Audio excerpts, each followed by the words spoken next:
ജമിയത്തുലമയിലെ പണ്ഡിതന്മാർ ഒരു പണ്ഡിതൻ ചെയ്ത കാര്യം മാത്രം ഞാൻ പറയാം. അദ്ദേഹം എൻ്റെ അടുത്ത് ചികിത്സക്ക് വരികയും എറണാകുളത്ത് റൂം എടുക്കണമെന്ന് ആവശ്യപ്പെട്ടു. റൂം ഞാൻ എൻ്റെ സുഹൃത്തും കൂടി എടുത്തു. ആ സുഹൃത്തിനെ കണ്ടപ്പോൾ അദ്ദേഹം പറഞ്ഞു, അദ്ദേഹം കാണട്ടെ, നമുക്ക് ഇവിടുന്ന് പോകാമെന്ന് പറഞ്ഞു. അങ്ങനെ എന്നെയും കൊണ്ട് തിരിച്ച് എന്നാൽ എൻ്റെ വീട്ടിലേക്ക് പോരാമെന്ന് പറഞ്ഞ് ഇങ്ങോട്ട് പോരുന്ന വഴിക്ക് വൈറ്റിലെ പള്ളി നമസ്കരിക്കാമെന്ന് പറഞ്ഞപ്പോൾ നമ്മൾ ഒന്നിച്ച് ഈ പള്ളി കയറണ്ടെന്ന് പറഞ്ഞു. അങ്ങനെ തൊട്ടടുത്ത് പേട്ടയിലുള്ള ഒരു ഖുറാഫി പള്ളിയിൽ മഗ്‌രിബ് നമസ്കരിച്ച ശേഷം പിന്നെ അവിടെ നിന്ന് കുറച്ച് സംസാരിച്ച ശേഷം വീണ്ടും എൻ്റെ വീട്ടിൽ. അപ്പം ഞാൻ വിചാരിച്ചു ഈ മനുഷ്യനെ വീട്ടിൽ കയറ്റാൻ കൊള്ളൂല എന്ന്. സത്യം തുറന്ന് പറയാൻ കാരണം ഇത്ര കാപട്യം കാണിക്കുന്ന മനുഷ്യനെ വീട്ടിൽ കയറ്റി സംസാരിക്കണമെന്ന് കരുതിക്കൊണ്ട് ഞാൻ വഴിയൊന്നും തിരിച്ചയച്ചു. ആ പണ്ഡിതൻ്റെ പേര് പറയണമെങ്കിൽ സദസ് നിങ്ങൾ ആവശ്യപ്പെട്ടാൽ പറയാം. പിന്നെ അതുപോലെ തന്നെ മറ്റ് ലീഡേഴ്സ്, ഇപ്പോൾ നൂർഷാഖാന്റെ മുന്നിൽ വെച്ചിട്ട് സുബൈർ പീഡിക്കലിന്റെ വീട്ടിൽ നിന്ന് കൊണ്ടുവന്ന സ്ത്രീയെ ഞാൻ ചികിത്സിച്ചിട്ടുണ്ട്. ആ സ്ത്രീയെ കിടന്ന് ചാടി മറിഞ്ഞതും 5-6 ആൾ പിടിച്ചതും ബേളം വെച്ചൊക്കെ നൂർഷാഖ കണ്ടിട്ടുണ്ട്.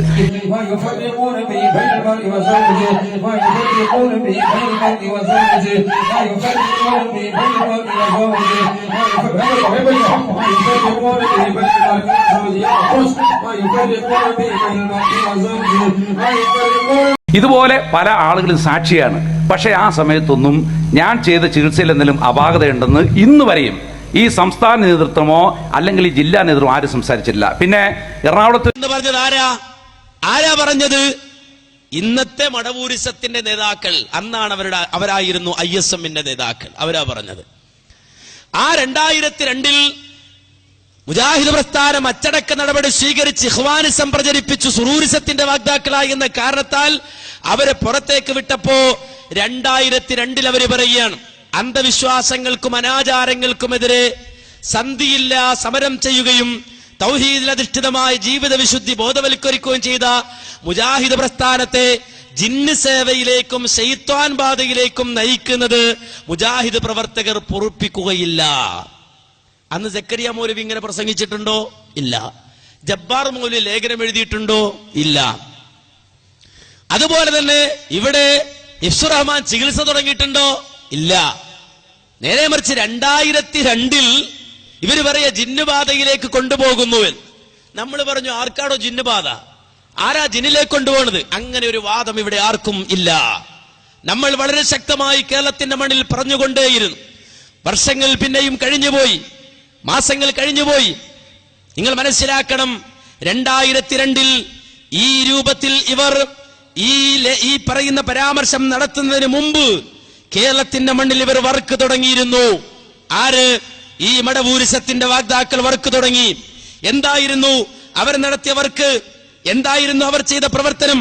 വളരെ വ്യക്തമായി നമുക്ക് കാണാൻ കഴിയും. കേരളത്തിൽ ആദ്യമായി ജിന്നു ചികിത്സ എന്ന പ്രയോഗം ഈ രൂപത്തിൽ നമ്മുടെ ആളുകൾക്കിടയിൽ നടത്തിയത് മടവൂരിസത്തിന്റെ വാഗ്ദാക്കളാണ്. കുനിയിൽ താമസിക്കുന്ന MI മുഹമ്മദ് അലി സുല്ലമി എന്ന് പറയുന്ന ആൾ, അദ്ദേഹം ഈ 2002 മുമ്പ് തന്നെ മഞ്ചേരി ബസ് സ്റ്റാൻഡിലും പരിസരത്തിലും പുറത്തിറക്കിയ ഒരു നോട്ടീസ് നിങ്ങൾക്ക് സ്ക്രീനിൽ കാണാൻ സാധിക്കും. ഒരു മഞ്ഞ നോട്ടീസ്. എന്തായിരുന്നു അതിന്റെ ടൈറ്റിൽ? സൗദിയിൽ ഇസ്ലാം സ്വീകരിച്ച ഇന്ത്യക്കാരനായ ജിന്നിന്റെ കഥ. ഈ നോട്ടീസ് ഇറക്കിയത് സക്കരിയ മൗലവി അല്ല. ഈ നോട്ടീസ് ഇറക്കിയത് ജബ്ബാർ മൗലവി അല്ല. ഈ നോട്ടീസ് ഇറക്കിയത് ഷാർജ മൗലവി അല്ല. ഈ നോട്ടീസ് ഇറക്കിയത് കുവൈത്ത് മൗലവി അല്ല.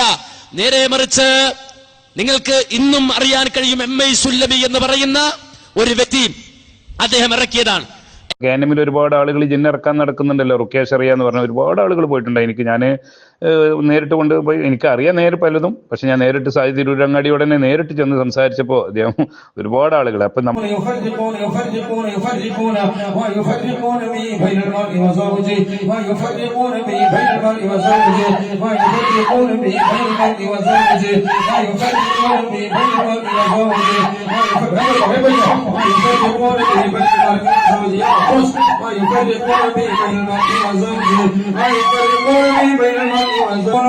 لا يفقهون بها ولهم أعين لا يبصرون بها ولهم آذان لا يسمعون بها أولئك പറഞ്ഞു കൊടുക്കുകയാണ്. ولقد رأينا جهنم كثيرا من الجن والإنس لهم قلوب لا يفقهون بها. ഞാൻ തന്നെയാണ് ആള് ഓതുന്ന ആള്. പക്ഷെ ഞാൻ നേരിട്ട് സാജി തിരൂരങ്ങാടിയോടെ തന്നെ നേരിട്ട് ചെന്ന് സംസാരിച്ചപ്പോൾ അദ്ദേഹം ഒരുപാട് ആളുകൾ, അപ്പൊ നമ്മുടെ ഇടയിൽ ഒരുപാട് ഗവൺമെന്റ് ആളുകൾ വിശ്വാസം ശരിയല്ലാത്തവരുണ്ട്. അപ്പൊ അവരെ പറ്റി പ്രതിപാദിച്ചുകൊണ്ട് ഞാൻ സംസാരിച്ചതായിരുന്നു. എന്നെ പറ്റി മന്ത്രവാദി എന്ന് പറഞ്ഞു നടക്കുന്ന കേന്നന്മാരാണ് നിഫാബിനിമ്പലൊക്കെ. എന്നിട്ട് ആ മന്ത്രവാദിയാണ് KNM രജിസ്റ്റേർഡായ പള്ളിയിൽ മെമ്പർമ കയറിയില്ല 5 കൊല്ലമായി. അപ്പൊ ഇവരൊക്കെ നിലപാടെന്താ? കാരണം ഒരു ഭാഗത്ത് മന്ത്രവാദി എന്ന് പറയാം, നമ്മളെ ചികിത്സ പക്കാ ശിർക്കാന്ന് പറയാം. എന്നിട്ട് അതേ ആളുകൾ തന്നെ ഇപ്പോഴും നമ്മളെ കുത്തുബക്ക് നിലനിർത്തിക്കൊണ്ടിരിക്കുകയും ചെയ്യുന്നൊരു വൈരുദ്ധ്യം. അതിന്റെ ദയനീയത ഞാൻ അവരോട് തന്നെ പറയലുണ്ട്, അവിടുത്തെ ആൾക്കാർക്ക് തന്നെ അറിയാം. അപ്പൊ അത് ഒരിക്കൽ നമ്മളോട് അൽഹംദുലില്ലാഹ് ഒരു മുഹബ്ബത്ത് അല്ലാഹുവിന്റെ തൗഫീഖ് കൊണ്ട്, അതുകൊണ്ട് നമ്മളെ മെമ്പർമാരുടെ തൗഹീദും കാര്യങ്ങളും നല്ല രൂപത്തിൽ പറയുന്ന നിലപാടൊന്നും മാറ്റേണ്ട ആവശ്യം നമുക്ക് വന്നിട്ടില്ല. അപ്പൊ അതല്ല ഞാൻ പറഞ്ഞത്. ഞാൻ ആ വിഷയത്തിൽ അവരെ ഒരിക്കലും സപ്പോർട്ട് ചെയ്ത് സംസാരിക്കല്ല, മനസ്സുകൊണ്ട് പോലും സപ്പോർട്ട് ചെയ്യാൻ നമുക്ക് പറ്റൂല. ഞാൻ അതല്ല പറയണത്. ഇന്നും കൂടെ എൻ്റെ അടുത്ത് വന്നത് KNMന്റെ കൊടക് ഭാഗത്തു നിന്ന് KNMന്റെ പിന്നെ അവിടുത്തെ പള്ളിയിലെ നേതൃത്വം വഹിക്കുന്ന ഒരാളാണ്.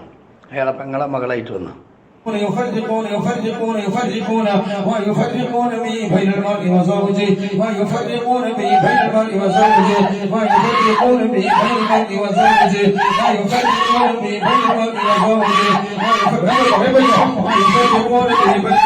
وزوجه ويفرقون به بين المرء وزوجه لا يفقهون بها ولهم معين لا يبصرون بها ولهم آذان لا يسمعون بها أولئك പറഞ്ഞു കൊടുക്കുകയാണ്. വലഖദ് റഅയ്നാ ജഹന്നമ കസീറൻ മിനൽ ജിന്നി വൽ ഇൻസി ലഹും ഖുലൂബുൻ ലാ യഫഖഹൂന ബിഹാ. ഞാൻ തന്നെയാണ് ആള് ഓതുന്ന. ഇനി ഒരൊറ്റ ചോദ്യം, ഒരു വലിയ രഹസ്യം ഞാൻ പുറത്തു വിടുകയാണ്, പേരൊന്നും പറയില്ല.